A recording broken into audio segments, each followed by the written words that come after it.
on to our interview of the day, where we talk about e-learning, electronic learning. And today we have the director of e-learning from Inorero University, that is Nina Ichung'wa.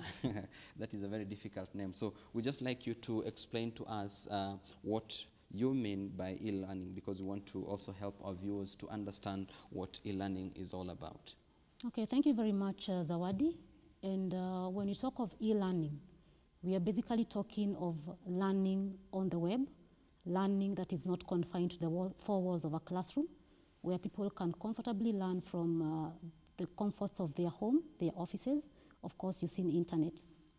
Yes. Well, when you're talking about the comforts of the home or the offices, we have people that are very busy and they may not likely to be in the houses, or probably just idling, and maybe they're not able to access these areas. How do you reach to them, or how do you make them aware that there is an opportunity to further your studies here?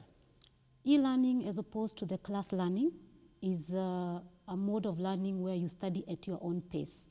You are not confined by a timetable, you are not confined by a time schedule. So a student is able to organize their own time when they are free. They can always access the campus, because the materials are loaded on a virtual campus and it is accessible 24/7. So there is no that time constraint. Of course, in Kenya, internet we cannot talk of a proliferation of internet, because in the rural Kenya, people don't have internet. But for example, we have what is now called distance. We combine distance learning and e-learning.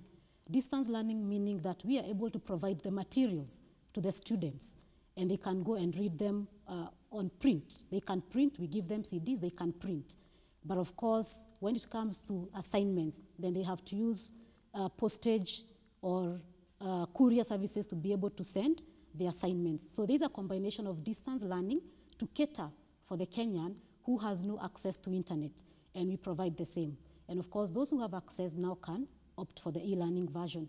Now, don't you think e-learning would actually, spark off laziness? Because when you're talking about setting questions and sending online, we have, sites like Google and many others where you can always get information or answers to anything you really want. It's just a matter of, typing in, keying in what you want, and there you got it.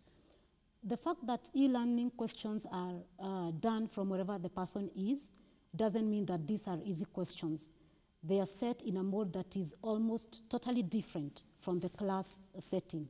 We will not ask for definition of terms, for example, define communication skills, where you can comfortably go to Google and get the information. But we bank on case studies and research-based questions. And of course, we have the criteria. You must provide your references.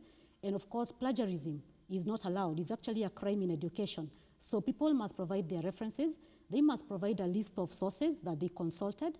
And of course, with softwares nowadays, you can comfortably tell a work that has been downloaded from the internet.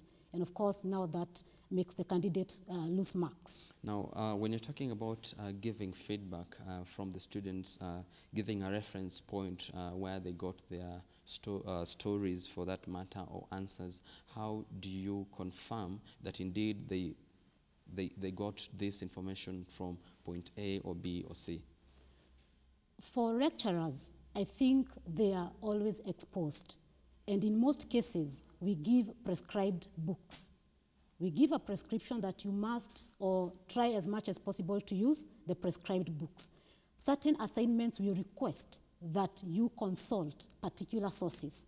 And of course, now that gives the tutor or the professor controls on what the student has done or has not done. But again, we also give them leeway to consult other sources. And based on their training, the lecturer will be able to gauge whether this is right or this is wrong. And in most cases, students are not always innovative to be able to think. You can tell this is a student's work and this is not a student's work.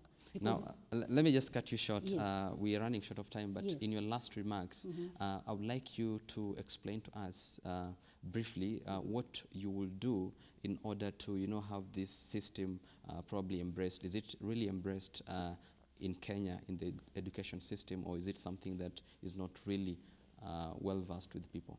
E-learning is a new frontier in Kenya in as far as education is concerned. But again, what we are saying is that we need to create a lot of awareness, because most people are not aware that amidst their busy schedules, they can't be able to access a university degree or certification from wherever they are without attending classes. Yes, the government now has embraced e-learning. It is in line with the Vision 2030 that actually learning institutions should go that way. Okay, just hold it there. Where do you begin with e-learning? High school, college, or is it campus? Where do you begin? We cannot really say that e-learning is confined to begin at whatever point. It can start anywhere, because in developed countries, even high schools, but we have confined these to e-learning, but it is not, to institutions of higher learning, but it is not confined just to those institutions. High schools, primary schools can also go the same way. Well, thank you very much. That is Nina Ichungwa we have there, having talked to us about e-learning. And of course, that means for you at home there, likely you were not able to access regular or part-time courses at the campus. You have an opportunity to enroll for such programs. We will bring to you more of this as we begin or continue to engage in our subsequent bulletins. Do stay tuned to KTN Business Today later tonight as we get to inform you more about the stories of the day and, of course, the news-making headlines. Good afternoon. I'm Zawadi Mudibo.